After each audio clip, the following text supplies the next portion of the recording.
We are going to glaze our slab landscapes. This is a video to show you how to do that. I have my half glazed landscape from last year, so I'm going to show you on this.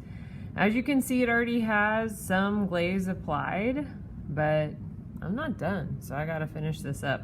So you need your project, you need your glaze colors. So I'm going to put a picture of this on canvas for you, but this is the glaze color chart. So you want to make sure and pick your colors based off the chart, not off the way the bottle looks in my classroom.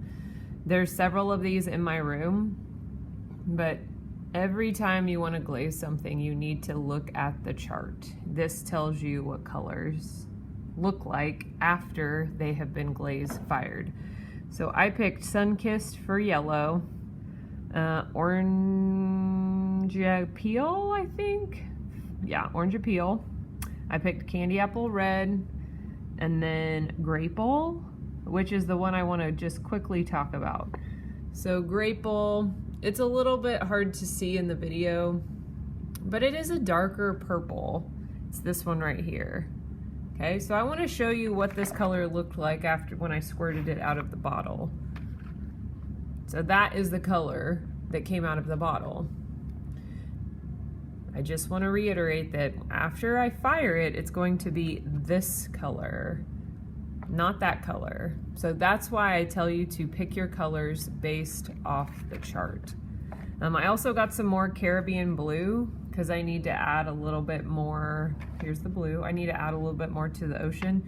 And then for the border of my landscape, I'm going to glaze it Blue Isle because I thought it looked tropical.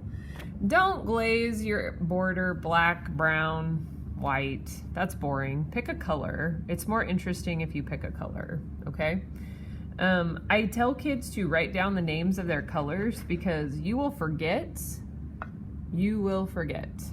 So I'll have some paper for you to write down your colors just in case you don't finish. You have to take them home and you might run out and forget what color you used, okay? So you also need some water to clean your brush out, and you also need some paintbrushes and a paper towel. When you glaze, do not water down the glaze. Like, this is what I mean. Don't take your paintbrush and get it all wet and then put it right into the glaze. I always wipe the extra water off before I glaze something, okay? So do not water down your glaze. Now, actually painting it on is pretty simple.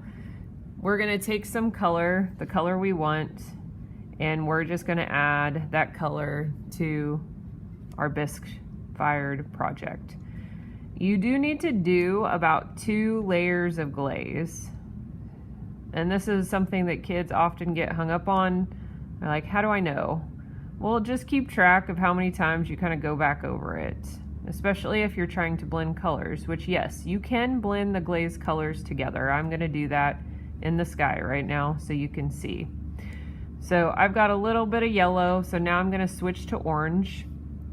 If you're blending colors, you don't need to wash your paintbrush out between colors. If you're not mixing colors though, you should clean your paintbrush out between colors.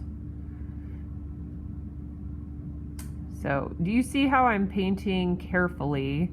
I'm actually trying, I'm thinking about, you know, what I want this to look like. I'm not just slopping paint on. Now I'm gonna go back to yellow and just make sure we can see some yellow peeking through in the sky.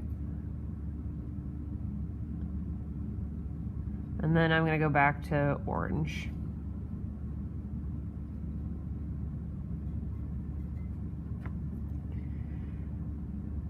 So if you're doing some type of a sunset, I like blending colors together, mostly because I like painting. Now I'm gonna switch to red. I'm just gonna keep going out till I get a nice tropical looking landscape.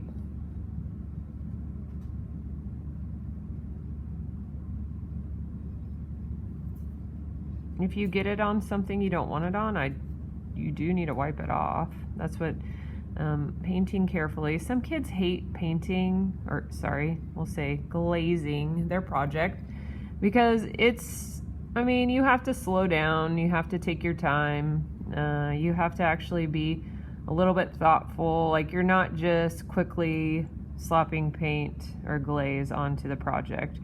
If you want it to look nice, you need to spend some time making it look nice. Luckily, you have most of the hour this week to do this. So carefully paint between the tree. And now that I have some red kind of brushed out into my sky, now I'm going to add that grapple color. That's a nice purple.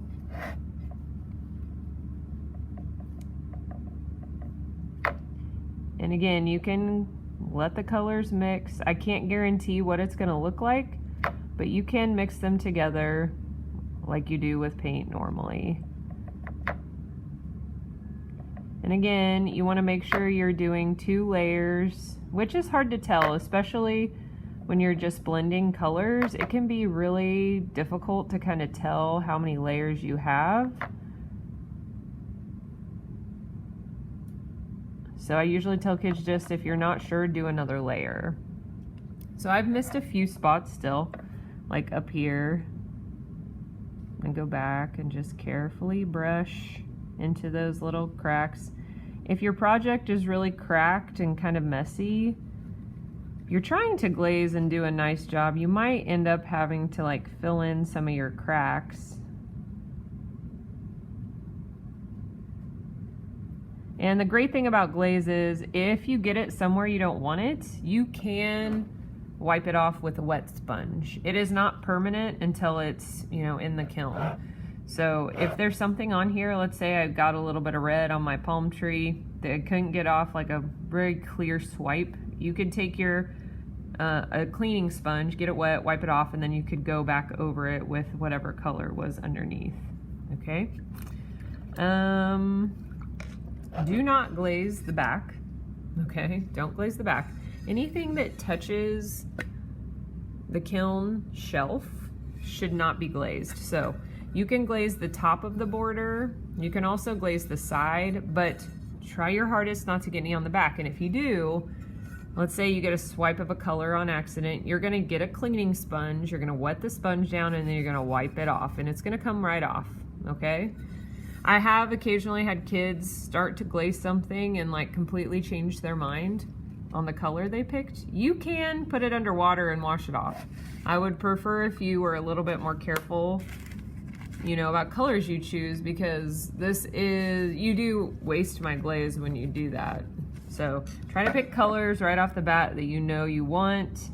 If you're doing a careful job, you shouldn't have too tough of a time getting it, you know, to look kind of how you want it, okay? Your brush strokes will show if they're super sloppy. So if you want it to look more blended, you need to actually blend some of that stuff out. So on the inside of the border, I'm just gonna add some red. I'm talking about like here in this area. And then on the top, I'm gonna put that blue isle color because I think it looked good and tropical. I'm gonna clean my brush out now. Wipe it off with a paper towel, and then I'm going to get some of that blue isle, and I'm gonna brush it on to the top.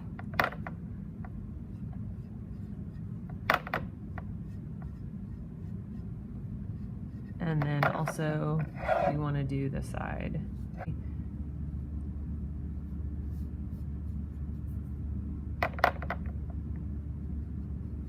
So you can see some of those little crevices from the clay. Make sure you actually brush them in.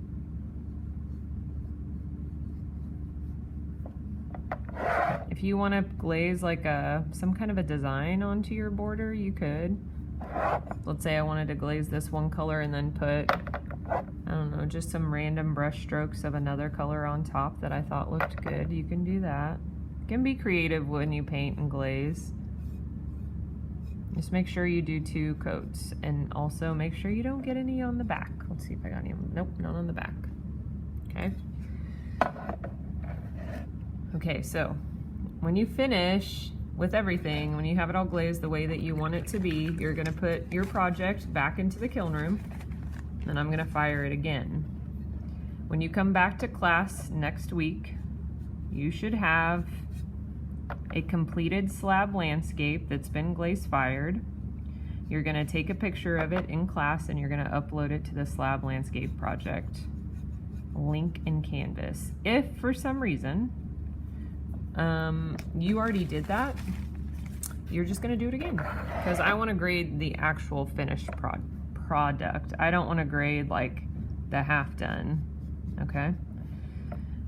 So I'm adding just a little bit more of this Caribbean blue, because I think I started glazing this over a year ago.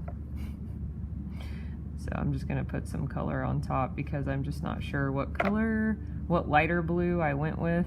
And instead of risking it, you can always glaze on top. You can always put a darker color on top of a lighter color. Most likely that's going to turn out fine. If you do the reverse, if you try to put a lighter color on top of a darker color, it will probably not show up.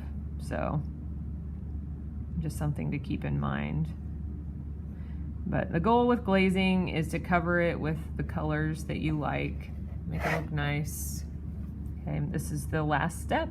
And then, like I said, after it's been glaze fired, you're gonna take a good picture of it and you're gonna upload it to the slab landscape link in Canvas, which I'll put in this week. And again, if you already did this, you're just gonna do it again, okay? If you have any questions, let me know.